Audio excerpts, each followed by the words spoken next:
तुम्ही पाहत आहात MCN न्यूज मराठी।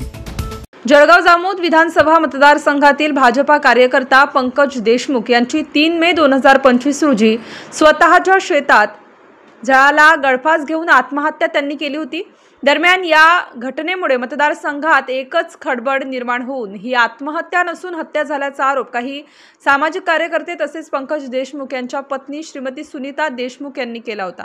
या प्रकरणी शासनाने सखोल चौकशी करून ही हत्या नसून गळफास घेऊन आत्महत्या केल्याचा अहवाल नुकताच जाहीर केला आहे। या प्रकरणाचा विशेष तपास करणारे अधिकारी SDPO सुधीर पाटील यांनी प्रशासनाकडे तसा अहवाल सादर करून त्यामध्ये आत्महत्या केल्याचा स्पष्ट उल्लेख करण्यात आला आहे। याबाबत खामगाव शहर पोलीसमध्ये आज 27 जुलै दुपारी 5 वाजता अप्पर पोलीस अधीक्षक श्रेनिक लोढा यांनी पत्रकार परिषद घेऊन ही माहिती दिली। याबाबतचा अधिकृत अहवाल येत्या 7 दिवसात जाहीर होणार असल्याची माहिती त्यांनी याप्रसंगी पत्रकार परिषदेत बोलताना दिली। MCN न्यूज मराठी करिता रवी शेगोकार, खामगाव। जळगाव जामोदचा जो प्रकरण आहे पंकज देशमुख अकस्मात मृत्यू प्रकरण, त्या संदर्भात आपण सर्वजण एकत्र आलो आहोत। तर त्या संदर्भातली माहिती अशी आहे की दिनांक 3/5/2025 रोजी अनंत मधुकरराव देशमुख यांनी पोलीस स्टेशन जळगाव जामोद येथे येऊन त्यांनी तक्रार दिली की त्यांचे साडू नामे पंकज उत्तमराव देशमुख हे बऱ्हाणपूर वयाळा रोडवरील त्यांच्या शेतामध्ये गळफास घेऊन आत्महत्या केलेली आहे। त्या फिर्यादीवरून आपण 21/25 असं AD अकस्मात मृत्यू आपण पोलीस स्टेशनला दाखल केला होता। अकस्मात मृत्यू दाखल केल्यावर हा तपास पोलीस स्टेशनचे अधिकारी व अंमलदार करत होते। त्यानंतर तो तपास DYSP दर्जाचे अधिकारी श्री सुधीर पाटील जे मलकापूरचे SDPO आहे त्यांच्याकडं तो तपास देण्यात आला। त्या तपासामध्ये आपण घटनास्थळ पंचनामा असेल, इन्क्वेस्ट पंचनामा असेल, असं सर्व गोष्टी केल्यानंतर श्री पंकज देशमुख यांच्या नातेवाईकांची मागणी होती की त्यांचा जो काही पोस्टमॉर्टम आहे तो 3 वैद्यकीय डॉक्टर यांच्या समितीमार्फत करण्यात यावा।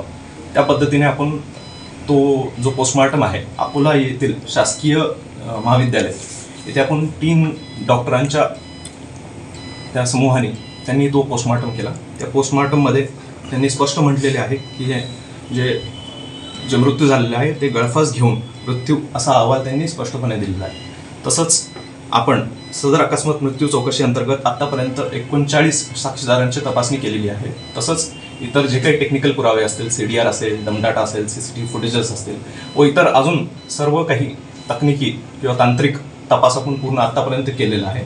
तसेच या अनुषंगाने श्रीमती सुनीता पंकज देशमुख यांनी वेळोवेळी काही शंका वगैरे उपस्थित केल्या होत्या। त्या शंकेला आपण लक्षात घेता वेळोवेळी सर्व बाजूंनी आपण त्याचा तपास केलेला आहे आणि वेळोवेळी श्री निलेश तांबे सर असतील जे पोलीस अधीक्षक आहेत, तसेच श्री सुधीर पाटील जे या तपासाचे अधिकारी होते त्यांनीही वेळोवेळी श्रीमती सुनीता देशमुख यांना त्यांचे शंका निरसन करण्यासाठी वेळोवेळी त्यांना सूचना दिलेल्या आहेत। या अनुषंगाने आता जो काही हा तपास आहे आता हा शेवटच्या टप्प्यात आलेला आहे। आता या शेवटच्या टप्प्यापर्यंत आतापर्यंतच्या जे काही तपास आहे त्याच्यामध्ये असं स्पष्ट दिसत आहे की कोणताही घातपाताचा प्रकार आतापर्यंत निष्पन्न होत नाही। त्याच्यामुळे परत एकदा आम्ही सर्व जे काही शंका असतील त्या दृष्टिकोनातून आपण सर्व बारकाईने तपास करत आहोत आणि याचा फायनल रिपोर्ट लवकरच हे सादर केलं जाईल व तुमच्या अवलोकनासाठी समोर ठेवलं जाईल। धन्यवाद सर। त्यांचं म्हणणं आहे की PM इथं न करता अकोल्याला करण्यात आलं। त्यांचीच मागणी होती की PM अकोल्याला व्हावं आणि 3 डॉक्टरांच्या संमतीने त्यांच्या समक्ष 3 कॅमेरा वगैरे PM झाले।